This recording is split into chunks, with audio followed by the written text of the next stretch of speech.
Welcome to Politics Done Right. I am your host, Egberto Willies. This is a progressive program that will take the mystery out of politics. This is the program that will encourage you to make sure government becomes we the people. Whether you are liberal, progressive, conservative, or otherwise, you get to air your point of view. We are an independent media outlet that, unlike mainstream media beholden to corporations, we only owe allegiance to you. Remember, you can also send me a tweet at EGBERTOWILLIES. That is at Egberto Willies. Let us engage. It is Politics Done Right.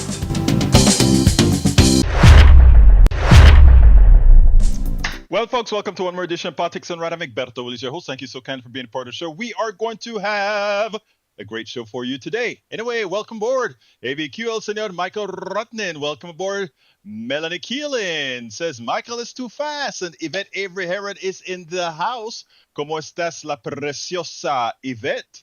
Melanie Keelan says, evening, everybody. Hope you're enjoying autumn weather. Well, I think autumn for us starts I think for everybody it starts on Saturday, or I believe maybe, yeah, I think so. All right. Let's see what else we got here. Melanie Keelan, okay. Eric Hayes says, dress like a slob policy, whoa, just to suit one person. This thinking is the same policy thinking that has gotten and keeps getting our country in catastrophic situations. Energy or financial or foreign or healthcare, retirement, it is all purpose to make things worse for people meant to benefit for this. The one who benefits are the elite Washington goof. Senate ditches its dress codes. Here's what it means. What the hell? A dress code? You know what? I am so happy Fetterman is doing what he's doing. He's shaking up these guys that come across and they always wear suits and all of that while they are crooks. And then somebody that dress casually. You know, my wife gives me a hard time because I'm a horrendous dresser. I would go to meetings in shorts and I would go here. I don't spend a whole lot of time on clothing and all of that. I would go into Starbucks and I would be, sometimes I look pretty rugged and people would come up to talk to you and they make the assumption, right, that they think they're coming and talk to some goofball. Nah, the clothes don't make a person. Who decide what a dress code is going to be? Who decides what is right or appropriate? You know, we see in certain areas where people put on certain kinds of clothes and it's like, that's not, we have kids going to school with braids in their hair. The guys going in braids in their hair. And it's a problem because one culture doesn't respect another culture and what their dress code is. Fetterman is a working man's kind of guy, and that's how he dresses. I love it. All these other crooks that are out there wearing suits, what the hell? So Fetterman, thank you for shaking that place up. Because a lot of those crooks some of them are messing with their interns and all that kind of stuff. With suits on, they look good. Their dress policy is great. Thank you very much, Fetterman. Thank you, Fetterman. Bridge MCP is in the house. How you doing, my precious Bridge? She says, Eric won't like this one. Illinois has become first state to eliminate cash bail. I love it. I saw that today. For years, cash bail has been criticized for determining who would be chosen for pretrial detention based on wealth.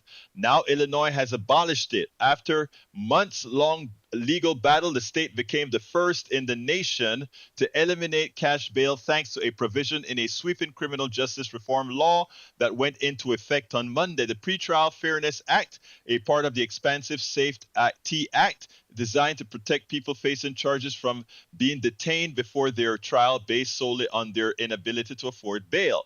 Now, state judges will determine whether or not someone can be released prior to their court date based on the severity of their crime or their risk of fleeing persecution. The law was reportedly a collaborative effort between lawmakers, criminal justice reform organizers, and victims' rights advocates to mitigate racial discrimination.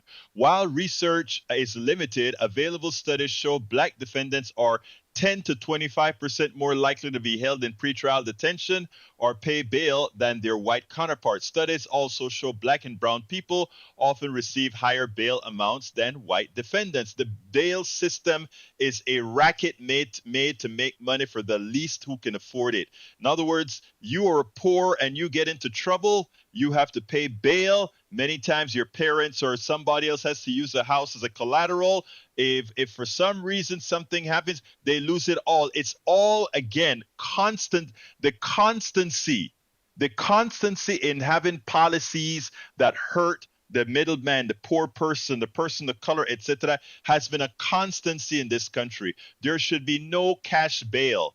A judge should determine your likelihood of committing a crime while you are outside. You know, we try to associate everything with capital, money being a form of capital. I want you to think about this.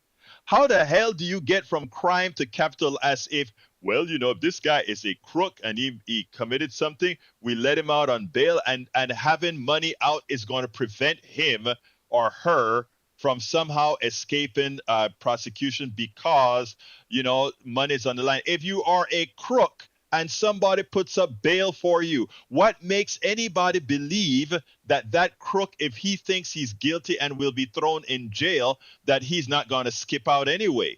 And then that 10% bail, or in some cases 1% bail, is lost forever. Again, critical thinking. The issue isn't about cash bail.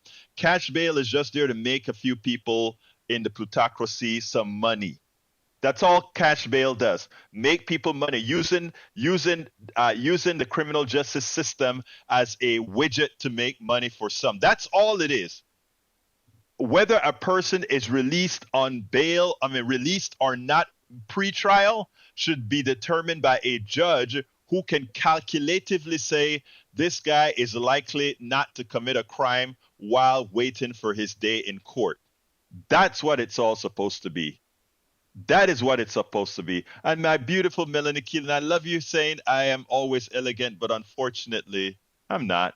Daniel Edo say it is about respect. It is disrespectful to wear pajamas to a funeral. Not if the culture has it that way. Who determines what is the clothing methodology? Who determines that? Right now in America, we were Eurocentric in the way we determine different things. So kids go to school with braids braided here, which is it is apropos for their culture. And you have some teachers saying, "Get out of here with that style." No, I love diversity. I love combination of stuff. The only reason we are frozen into wearing certain attires is because the powers that be that control this country says so. I want laissez-faire dressing. Laissez-faire dressing. I want it to be that we converge onto things that people like and work. Not that some master, you're still in that patriarchal society where some master tells you how to dress, etc. Look, I am guilty as well. I see certain people in certain kind of rags and I get like, why are you wearing that here? That's because of my Eurocentric way of being. The Eurocentric teaching that I got. As I grow up and as my mind has become expanded, as I have developed independent thought and no longer under the control of some entity, I learned to see things differently. I learned to extricate that out. So that's a case. Anyway, continuing, let's see what else we got here. Eric says, likes Fetterman crime policy, let them all out. That's not, if you believe that, then again, like I said, I suggest you consider critical thinking, because that seems to be in short supply with some folks. But I hope that as you listen to this program, you'll start thinking more critically. AVQ says, Eric, dress code, ha ha ha ha. You can't take the right wing bubble seriously. Have to wonder which pundit put this idea into Eric's head. I have no idea. All right, let's go. All my relatives, good day from E2247. He says today's visit will be the greatest ever visit. Thank you. I understand that, my brother E2247. Melanie Keelan is here. Eric A says, let them criminals out to do the job for the blue politicians. Again, it is critical thinking. We don't want to let out anybody that is likely to commit a crime. Okay? That's simple. And if we live by that theme, we don't need cash bail, folks. The only reason we have the cash bail, folks, is to make money off of poor people. All right. AVQ says conservatives like to put down Chicago for crime. They don't realize Chicago isn't even in the top 10 for crime rates. Actually, if you want to go to the top 10 for crime rates, you have to go to the red states to find the cities where the top crime rates occur. The only thing about Chicago, it's in a media market, and wherever it bleeds, it leads, and it's lazy reporting that makes people believe that Chicago is a super infested crime area. You know, I was in Chicago for a conference, and I talked to all the Chicagoans, etc. And these folks were like, you know, we see this on TV, and yeah, in some areas it's terrible, but in many areas around the country, that's how it is. Things need to get better. That's what it's all about, you know. Anyway, continuing. Let's see. Fetterman is such a joke that he beat Dr. Oz. Oh, the joke beat Dr. Oz. No, I think it turns out that Dr. Oz was the one who is the joke because he spent a lot of his money, his fortune, to lose a race that he could have won. And the truth of the matter, he could have won it if he had just done some critical thinking, but he didn't. Anyhow. Let's go back here now. What we got here? E22477. 7 days ago, Stockholm Resilience Center published a report on all planetary boundaries mapped out for the first time. 6 of 9 are crossed as of 2023. I don't know what that means, so I'll have to read it some other time. All right, let's see. Egberto, but the bad are let out via the blue policies. That is a silly statement, so it's not worth mentioning. Bridge MCP says Fetterman dresses down critics of U.S. Senate dress code reform. Pennsylvania senator known for wearing hoodies and shorts will now be able to do so to vote, angering right-wingers. Fetterman dresses down critics of the U.S. dress code reform. Pennsylvania senator known for wearing hoodies and shorts will now be able to do so, angering. Oh, I read it twice. Why did I read it twice? Oh, why did you write it twice? Vidij MCP? All right. Planetary boundaries are not death extinction sentences, but they are limits that restricts the ability life to flourish. All right, folks. All right, let's go ahead and get busy. Today we have a lot to talk about. I'm going to start. You know, I really want to get into. Well, I tell you what. I'm going to start with a 1-minute video, and it had to do with the Merrick Garland judiciary hearings. I like how Eric Swalwell made a fool out of the chair of the Judiciary Committee, Jim Jordan. Because, you know, Jim Jordan, when it was time for him to go to the, well, sorry, but also you didn't read it all. I thought I did. Who will not be allowed to wear, let's see, let me go back to what Vidij wrote. She said, in a spat over coverage of the relaxation of the, oh, that's what I missed. Over the U.S. Senate dress code, the Pennsylvania Democrat John Fetterman, who will now be allowed to wear his signature hoodies and shorts in the chamber, told the data analyst Nate Silver, I dress like you predict. Okay. I like that. All right. Oh, that's a joke. But I shouldn't have said it to Nate Silver because Nate had some bad predictions. You're right. He's right. All right. Let's continue. Let's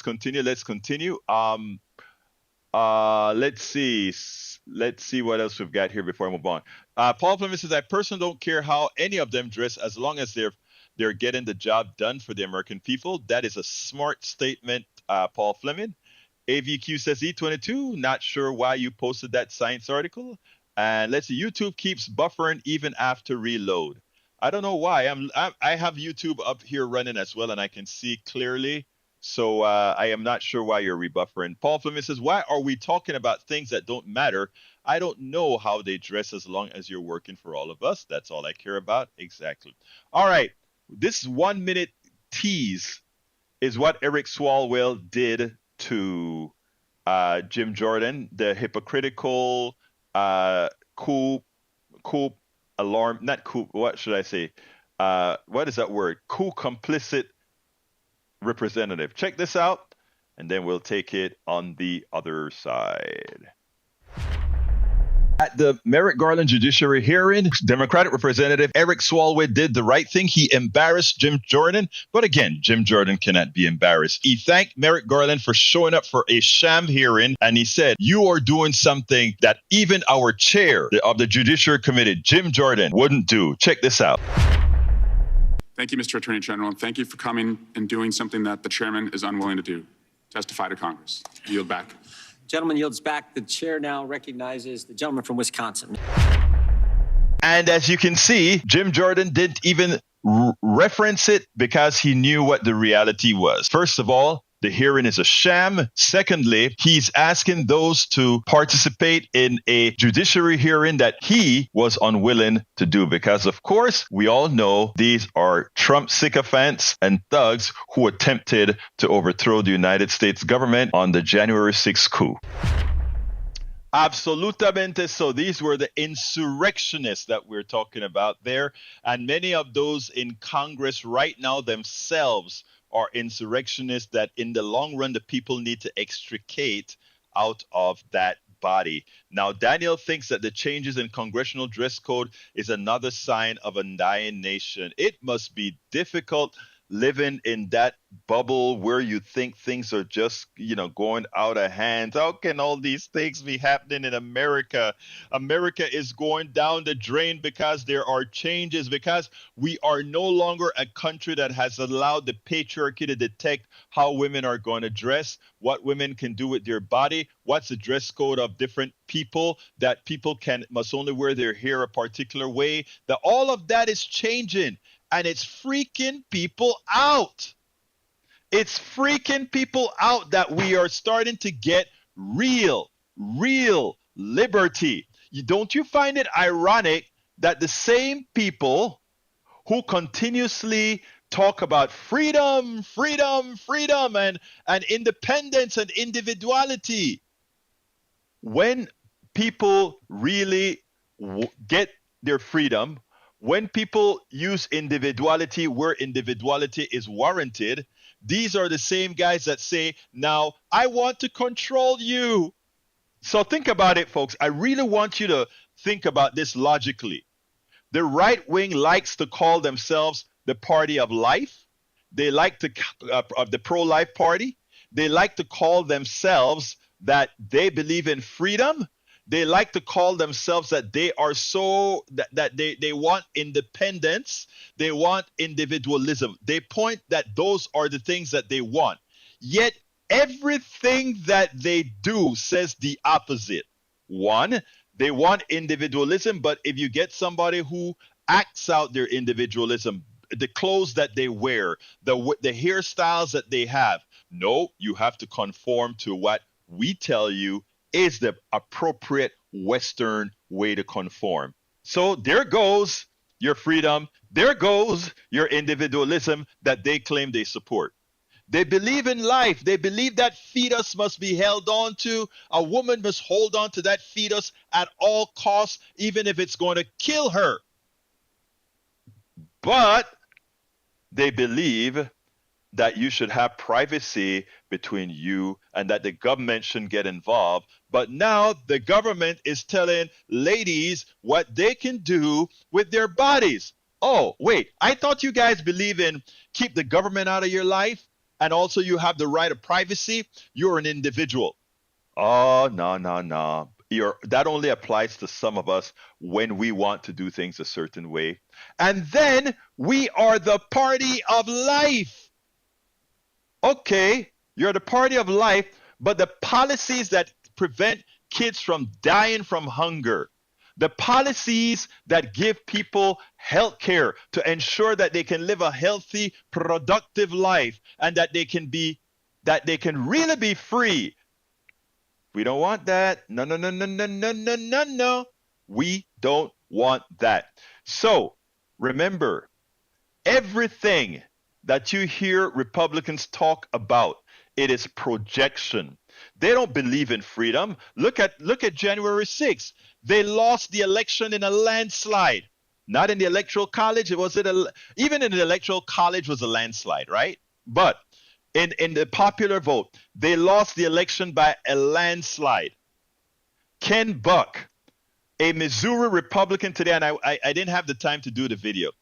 He came and he bucked all those nutcases in the Judiciary Committee. He's a Republican out of Missouri. And he says, we understand Trump lost the election. Buck says it. Buck out of Missouri comes out and he clearly says, Trump lost the election. I imagine he's going to have a whole lot of spears in his box tonight. But, you know, they don't have the freedom to do anything. They want to control you. They claim they're the party of life, yet they support the death penalty. They want women to die rather than abort a fetus. They want all these things that they claim is so demonstrably opposite to what they say is simply astounding. All right, let me continue reading what my friends have to say here. All right, let's see. Daniel Ado says it changes. Wait, let me get to Maywood for welcome, Maywood. How you doing, my brother? He says, I don't know, Eric. Most of them turned out to be right-wing infiltrators who showed up to try and disrupt and discredit in protest. But yeah, I can see you might want to let them. No, those guys are crooks. Anyway, Daniel Ado says they can afford to pay the workers. Again, that's why I said we cannot fall for it. Listen. These guys are going to lose billions of dollars. They think they can hold out. I am telling the workers, hold out. And when their funds get low in the strike fund, we should all send them a few dollars to refill their funds. They are holding out for us. We got to make sure they hold out for us, okay? We got to make sure they hold out for us because those crooks, those parasites that call themselves executives and shareholders, we need to treat them accordingly. They are parasites on the back of working Americans. I'm glad it's good now, Bridge. Paul Fleming says, if it is irresponsible of the media to do a one-on-one interview with Trump, it is irresponsible to believe that Trump is capable of a rational discussion. The danger he poses to democracy is not just he lies, it's that he does nothing but lie. But, you know, Trump is not the issue. Trump cannot run. By the way, I agree with you, Paul, but it's deeper. Trump is not the issue. I mean, even if Trump becomes the president again, he has no power unless he has a whole army of people willing to follow him with executive power. And that is where I think many times we miss. We paste it all onto Trump. It's not Trump. There would be no Trump if there wasn't a silent plutocracy backing Trump. Let's not give Trump more kudos than he deserves. Yes, we don't want him because he is the instantiation representation of the evil that those people that are backing him represent. That is true. Okay, let's see what else we got here. Paul Fleming says, thank you, Katie Porter. The Inflation Reduction Act included my bill to recoup taxpayer dollars when Big Pharma hikes drug prices faster than inflation. This fall, Medicare recipients will see out-of-pocket costs on by up to $618 per dose, and Americans will save $63.2 billion by 2031. I want a takeover of Big Pharma. I want pharma to be used just for what it really should be used for, a marketing tool, nothing more, because that's all they really do anyway. Universities make drugs. Universities and the health grant from the health industry, NIH and so forth, are the ones who create drugs. All right. Daniel Edo says, it's clear Egberto hates Western culture. I wonder what culture he would prefer. All I really have lived under is Western culture. Because I've lived in the Western hemisphere for the whole time. What I want is a culture that works for everybody, and that is the culture we create. Culture is an ever-changing thing. AVQ says, Egberto, small government conservatives hardly exist anymore. There is no contradiction. Most Republican conservatives are authoritarians trying to get government to push harsh, regressive policy against groups they don't like. Agreed. Ding, ding, ding, ding. Says the new 80,000 agents will find all kinds of money and come from middle and lower classes. So if any mistakes on forms could be bad for you. You keep believing the hype, Eric. I mean, you know what? They keep your side, the right wingers keep you so scared. It must be difficult when you are surrounded by a right wing that the only way they can get you to do things is to make you scared of those liberals. It must be a difficult life. But you know what, Eric? We love you. Eric, let me just tell you, I love you. All my conservatives in the room, we progressives, we love you. That's why we do what we do. We genuinely love you. All right? We do. We want what's good for you. We want what's good for your family. So don't believe your people. Don't believe those 80,000 agents are coming for you. They're not. They're just trying to make sure we can collect the monies. Okay, that's all. I see a call in from Strong, Texas. Let's see if this is a call. Are you calling a radio show or is this an accidental call? I guess it was an accidental call. All right, let's go ahead and say, what else are we talking about now? The thing about AVQ says, the thing about Western culture is its inclusivity. I'd post the flag for you, Egberto, for the screen. All right, let's go ahead and post the flag that El Señor Rodnin would like us to post. And there's that flag. Black Lives Matter. Science is real. No human is illegal. Love is love is love.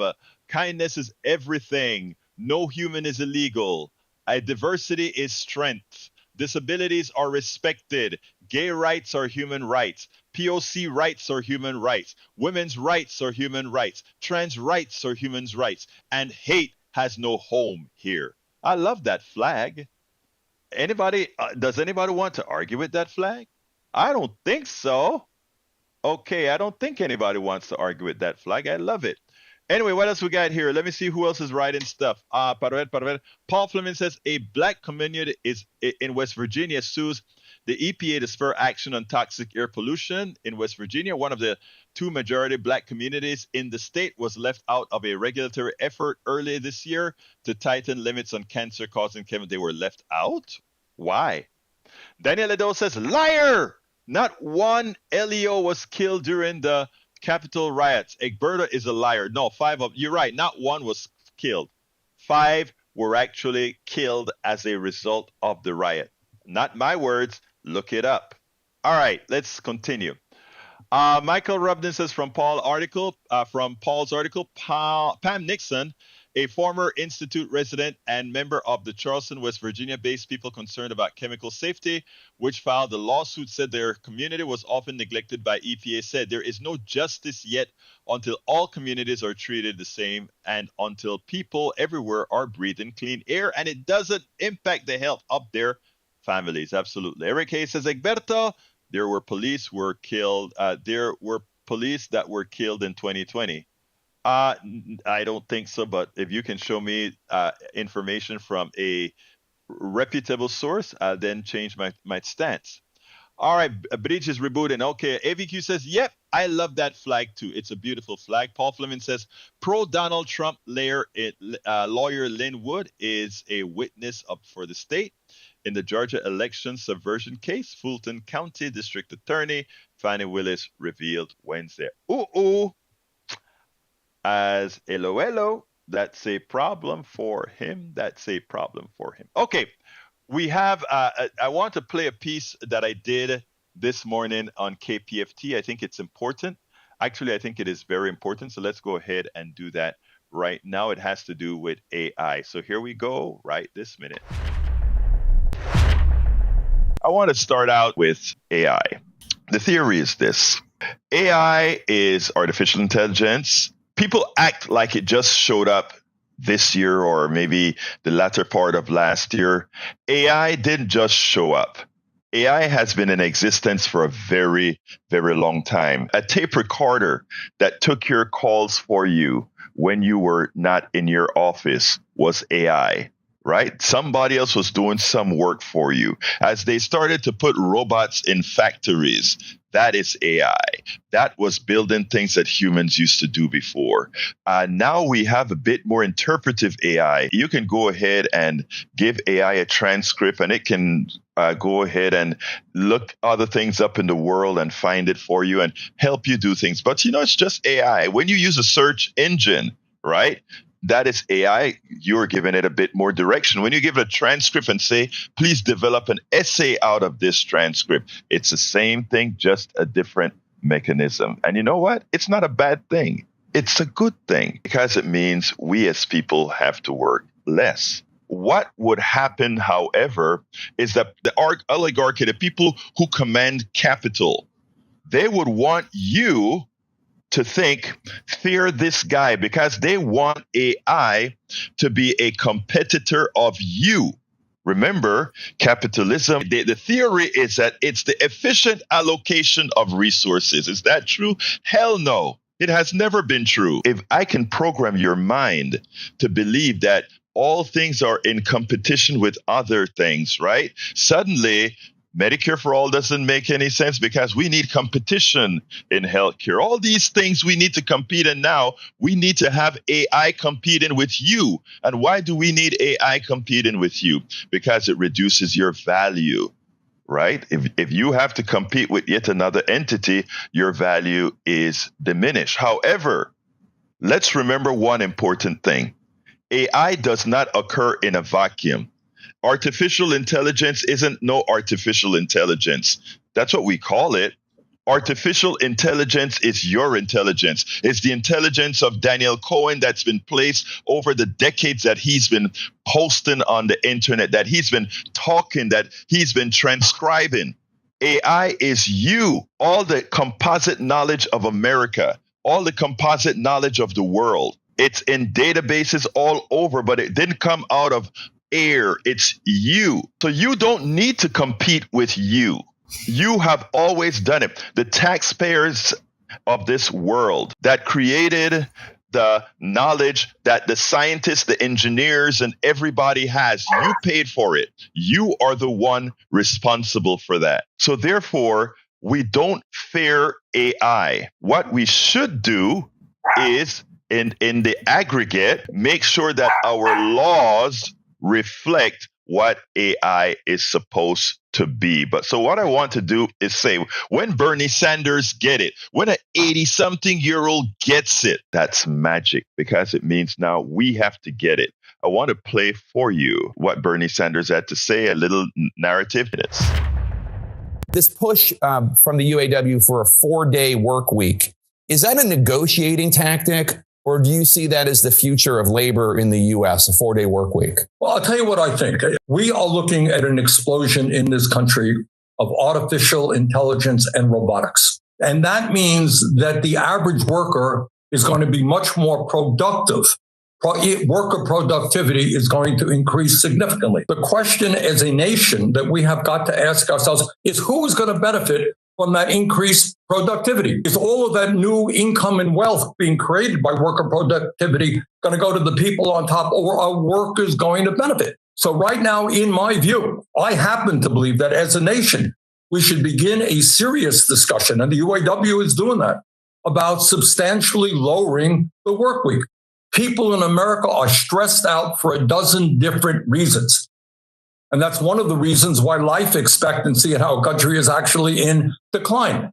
People are overwhelmed. They got to take care of their kids. They got to worry about healthcare. They got to worry about housing. They're worried. It seems to me that if new technology is going to make us a more productive society, the benefit should go to the workers. And it would be an extraordinary thing to see people have more time to be able to spend with their kids, with their families, to be able to do more in cultural activities, get a better education. So the idea of making sure that artificial intelligence, robotics benefits us all, just not the people on top, is something absolutely we need to be discussing. If you're listening to this right now, you are partially responsible for AI. You are partially responsible for robotics. So when that plant, instead of hiring 5,000 people, are going to hire now 1,000 people, and then the robots, which can work 24/7 nonstop, it doesn't need a breakfast break, a pee break, or any kind of breaks like that. Great. That should mean you should be able to spend more time with your daughter, with your son, with your family. It gives you that much more time. AI does, robotics does. Right? And if we as a society looked look at what we as a society created and not allow the parasites on top. I repeat, not allow the parasites on top to monopolize on that efficiency we all created. And that's why it's going to take laws, not capitalism. Capitalism says, I take the spoils. I am the one who has capital. I take the spoils. You are just a worker. I lay you off. And if you notice, capitalism is nothing more than antiseptic slavery. And when we really learn that, we will actually start making progress to create a more egalitarian, equitable system where everybody has equal access to success. We have a true free enterprise system where all of us can work and be as productive as we want to be, as successful as we want to be, without having the boot of the corporatocracy on our necks. That is the hope. That is where we want to be. Corporation. Well, I'll talk about that at some other time. All right. Michael Rudden says, as it comes to deaths resulting from January 6th, one police officer died from his wounds. Brian Sidnick, a name that brings out awful reactions on the right. 4 other officers committed suicide shortly afterward, but were not counted as in the line of duty. All right. Let's see. E2247 says, I got blocked for those explanations on Twitch. This is history, not opinion. There you go, brother. Let's remember that. Bruce Pollard says, howdy from downtown Houston. I hope you're going to enjoy seeing that former congresswoman who got shot, I think is what you're going to see. I can't remember her name right now. Mike Cisak says, black teen stole a car in Las Vegas and then run white people over with it, including the former police chief. That is terrible. That's horrendous. But you always make me wonder why when black folks commit crime, you're always ready to highlight that the person committing the crime, they are black. You know, ironically, most crime in this country are not committed by black people. Most crimes that people get locked up for or go in front of a jury and all of that. Yeah, I mean, it's also not black folks, but on a percentage basis, it's higher. But I tell you something, guys, if you want to really take a look at what crime looks like, it will shock you. So be careful what Pandora's box you open by trying to racialize crime. Crime should not be racialized. Okay. Let's see, CNBC's a majority, 81% of workers say they'd be more productive if they were given the chance to work a 4-day work week. And it could be an even bigger boost for those facing higher rates of burnout, according to new research. The poll was conducted on Fishbowl by Glassdoor and considers more than 12,000 responses from U.S. professionals. Workers in fields with notoriously high rates of burnouts were the most likely to say they'd get more done if they were able to shift to a 4-day work week. Healthcare workers, teachers, and retail and hospitality professionals. That should start pretty soon. I think we are gravitating towards a 3-day work week based on AI, robotics, and all these other things, which is what I want. I want us to be to work just enough that we can continue society at a level. But again, with all the technology that's coming here, if all of us get the advantage from the technologies, we're not going to lose workers. We are going to give workers more time for the same amount of money that they get. The idea is we have to stop converting our labor into the wealth of others. We have to make our labor be our own wealth. And that is what's not occurring right now. Right now, you get a piece of your labor, and then most of your labor is transferred to Bill Gates and all these other wealthy people. They get a piece of every action. We got to stop that. All right. Paul Fleming says, whoa, Texas teachers fired after assigning an illustrated Anne Frank book censoring one of the most important works documenting the Holocaust and punishing the teacher who dared teach it. It is pretty much in line with what fascists do. I didn't read that story, but I agree. That's sad. Mike Cisak says, Bridge MCP, it's constant in society where it's 8 times more likely for blacks to kill whites than vice versa. Wow. You know why that's true? because when a cop kills a black person, it's likely not in the stats. You know why that is true? And by the way, I don't know where you got your stats from, Senor. I don't know. The Blaze is not a reputable publication at all, and so one doesn't know how they massage the numbers. But on the top line, I can pretty much say that that makes very little sense. But on another thing is murder as a totality of our country is not as much as you think. But that's another story. Michael Rodney says conservatives are always hung up over individual crime stories. They rarely look at crime statistic with a focus of lowering crime. Sadly, they don't see the connection between poverty and crime, and they are reducing the desperation that comes with poverty. Would be more for lowering crime rate than anything else. Yeah, again, it is racialized, and once you start racializing the issue, you get a lot of otherwise good people to really get fearful. I mean, in effect, they put my life in danger, right? When people do what Mike Cisak is doing, they put my life in danger because I have to live my life with the fear of others, the fear that other people believe, even though that fear is a lying fear, right? I never forget the story about my wife going to a bunco here with the women when we just moved into this community. And she would go to Bunko, I think it's once a week or every 2 weeks. I don't remember how often it was. And they'll sit down and talk and play games and all that kind of stuff. And one woman was super happy to run and tell her, Linda, I broke down in the ghetto. I don't remember where it was, some part on 59. And here's this white woman sitting down in her van, broke down. And these 4 black guys came up to her van, and her heart is in her mouth. And these black guys says, we're going to stay here with you until, because it was like, I don't know, early morning or late or whatever. They're going to stay with her until the record truck showed up. She at first was so scared. And, they made her feel at ease and everything worked out fine. And she was so happy to tell my wife the story. And my wife looked at her and said, what really did you expect? I mean, people in all these neighborhoods are living there. That's where they live. People get the impression from TV like these neighborhoods are every time, if you walk in there, it's a death sentence. Crime is bad, but not what people think it is or how it is. And unfortunately, you have people like Mike Cisak, when he promotes the messages from the right that are trying to racialize crime, he puts my life in danger. And he puts the life of a lot of people of color in danger because people get a false impression of what crime really looks like. And the people that they really should fear, they don't. The people that are doing the most harm to most of you don't look like me at all.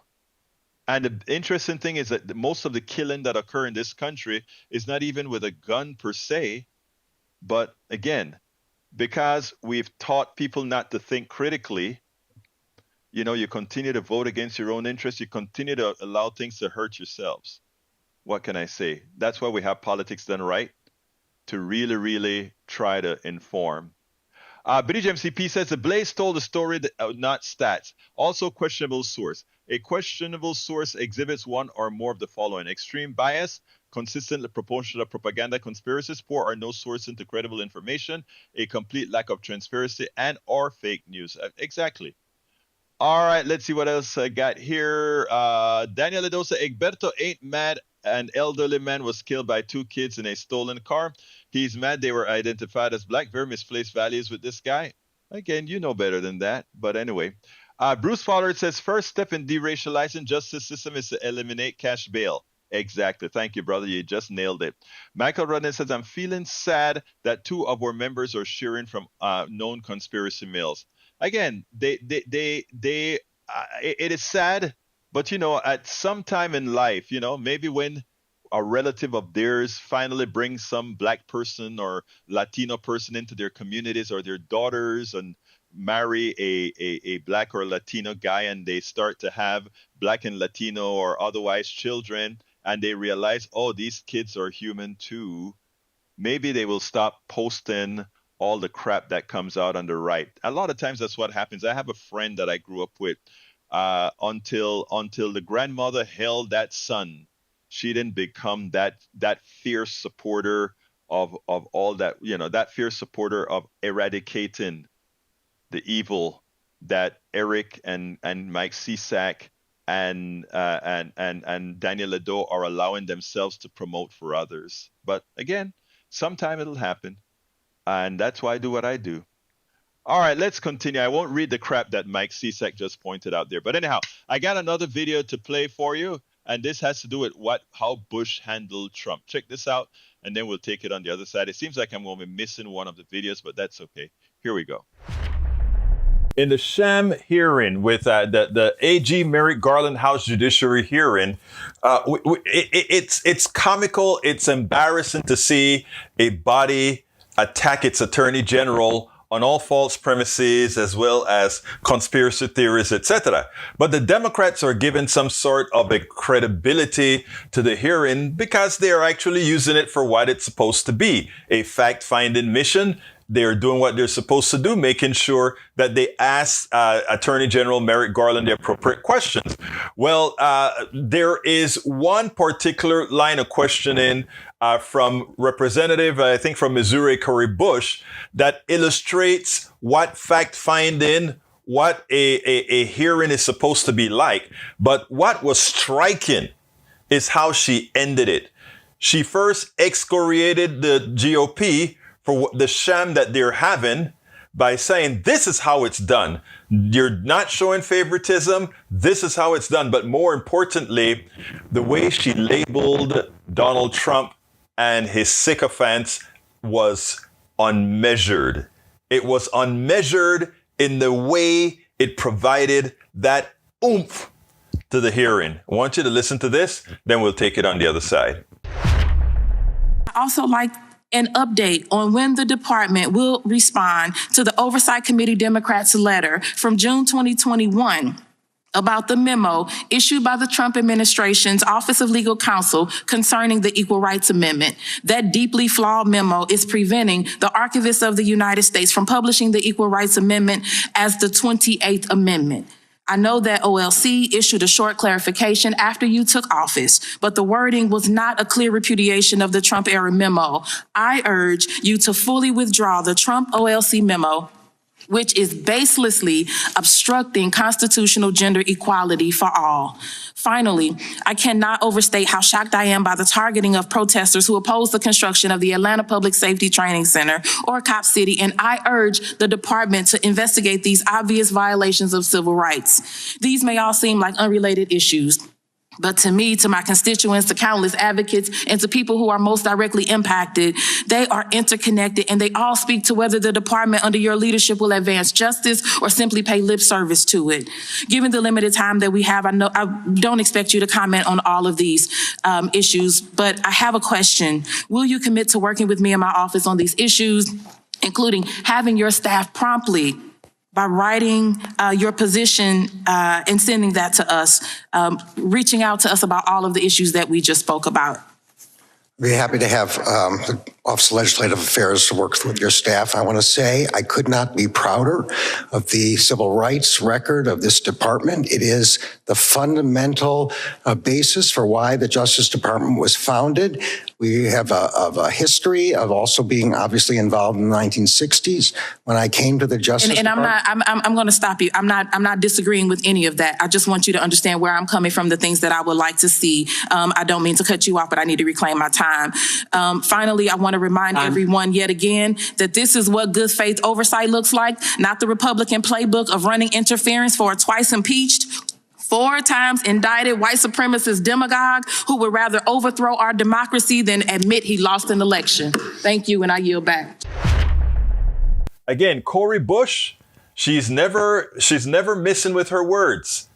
And she didn't miss her words this time, but in this case, as well as in many other cases, we can easily say it's apropos. We spend a lot of time. It was definitely apropos, but I love the description she gave for who Trump is and the Republicans on the force that they're running.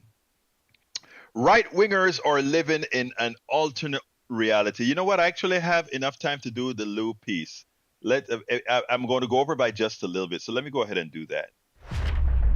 Congressman Ted Lieu, as usual, he is a great, he knows how to put his points together very well whenever he's in one of these hearings. Well, the congressman first played a video at the hearing, the Merrick Garland sham hearing, where they're attempting to somehow make it seem like the Hunter Biden issue is really a real issue. Well, what Democrats are doing in this hearing is turning two real issues. And in the case of Ted Lieu, what he decided to do is remind America about January 6th, played it out, and then showed the effectiveness of the Justice Department, even if some of us think they started too late, but in getting the job done, having brought over 1,000 of these people, indicted over 1,000 of these people who participated in the attempted coup, convicting over, I think, 400 or 500 of them, and then highlighting the major ones there. I mean, Lieu did an exceptional job. He used 40% of his time to remind America what that violent event looked like. And then he used the other 60% of his time to go ahead and make the case. He called out all the white supremacists, all the thugs that actually effected this, and he made sure to let everybody know it was on behalf of Donald Trump. Donald Trump told them to do it, and then listen to what he had to say at the end. Check this out. We'll then take it on the other side. Attorney General Garland, the Department of Justice charged over 1,100 defendants in connection with the attack on our Capitol, correct? Yes, that's correct. I'm going to state two facts. The people who showed up on January 6th to attack the nation's Capitol were supporters of Donald Trump. They attacked the Capitol to stop Congress from certifying the fact that Donald Trump lost the election. Those two facts were so horrible that some in the right-wing media and some Republican members of Congress could not handle that, so they made up conspiracy theories. In fact, Donald Trump called January 6th a beautiful day. He said the people who showed up had love in their hearts. The Republican member of Congress said January 6th was like a normal tourist visit. And some Republicans have said there were no weapons used on January 6th. Attorney General Garland, were there weapons used in the attack on January 6th? Yes, in the video, you already saw some of the weapons that were used, and there are obviously many more, many hours of video. Another conspiracy theory is that somehow the FBI actually orchestrated this attack. So I'm going to go through some cases that have gone through completion and resulted in sentencing. Joe Biggs was sentenced to 17 years in prison for seditious conspiracy and other counts related to attack on our nation's Capitol. Have you seen any shred of evidence that Joe Biggs was an FBI agent? No. In fact, Joe Biggs was a member of the Proud Boys. This is what Assistant U.S. Attorney Connor Monroe stated about Joe Biggs and the Proud Boys in court. He stated, quote, "They saw themselves as Donald Trump's army, fighting to keep their preferred leader in power no matter what the law or the courts had to say about it." And on September 4th, Joe Biggs stated that he is confident Trump will pardon him. He said, quote, "Oh, I know he'll pardon us. We're his supporters. We went there like he asked." I'd like to now ask you about the case of Stuart Rhodes, who was sentenced to 18 years in prison for the attack on our nation's Capitol. Have you seen any shred of evidence that Stuart Rhodes was an FBI agent? No. In fact, he was the founder of the Oath Keepers, a far-right paramilitary organization. Rhodes asked Donald Trump to call them up as militia. Then I'd like to ask you about Enrique Tarrio, who was sentenced to 22 years in the attack on our nation's Capitol. Have you seen any evidence that Enrique Tarrio was an FBI agent? He was not an FBI agent. In fact, he was the leader of the Proud Boys. What happened on January 6th is that Donald Trump's supporters showed up because he told them to. They marched to the Capitol because he told them to. They attacked the Capitol because he told them to stop the steal. That is the truth, and that is how history is going to record it. Thank you for prosecuting those who attacked our nation's Capitol. I yield back. Well, what did he do? He made sure to say how history will record this. It's important for Americans to understand this attempted coup will not be covered, will not be facaded, if that is a word. We won't be able to put a facade on exactly what happened with this attempted coup. Absolutely so, folks. Absolutely so. Anyway, let me read my brother Rudnin's piece. It says, right-wingers are living in an alternate reality. That's absolutely true. After Trump lied to them over 30,000 times, and their pundits continue to lie to them on the daily, conservatives would rather keep living in their bubble of lies than face reality and admit any sort of fault. It's why conservatives hate fact checkers. Roll call. Republicans dislike social media fact checking.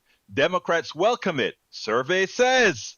And there's a survey that corroborates what he has to say, like he always has. Anyway, folks, please support our program. Go to politicsdoneright.com/support, politicsdoneright.com/support, and please find a way, if you can, if you have the wherewithal, to support what we do. We work very, very hard to make sure that we can get all this stuff done. Likewise, please, please, please subscribe, get a paid version of our newsletter. Remember, if you get a paid version of our newsletters, every book that I write will eventually make it into the Substack where the newsletter is hosted, and all of you will have full access to read all my books. Right now there are 5. All my books you'll have to read again. And as I write more books, I have 3 in the makings right now. You will also be able to read them for free. Just become a subscriber of our newsletter at politicsdoneright.com/newsletter. Again, that is politicsdoneright.com/newsletter. We cannot do this without you. Only your support will allow us to continue telling the truth. And again, we won't be successful with all the folks that are completely indoctrinated by the right. But when they come and we talk, we are able to promote. Because remember, most of the people who are going to see this by the thousands are not live shows. It's the podcast. And by us talking to all these right-wingers that continue to live in a bubble, we get a chance to address other right-wingers who are willing to leave their bubble. My name is Egberto Willies. Please go to politicsdoneright.com/newsletter. Subscribe, please. My name is Egberto Willies. This is Politics Done Right. And you know how I end this baby. I am what? Out.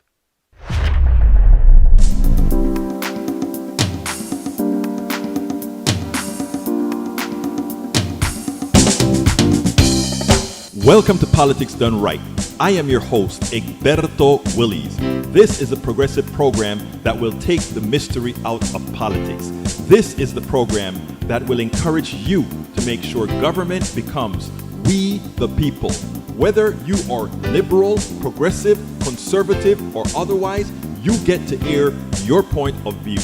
We are an independent media outlet that, unlike mainstream media beholden to corporations, we only owe allegiance to you. Remember, you can also send me a tweet at EGBERTOWILLIES. That is at Egberto Willies. Let us engage. It is Politics Done Right.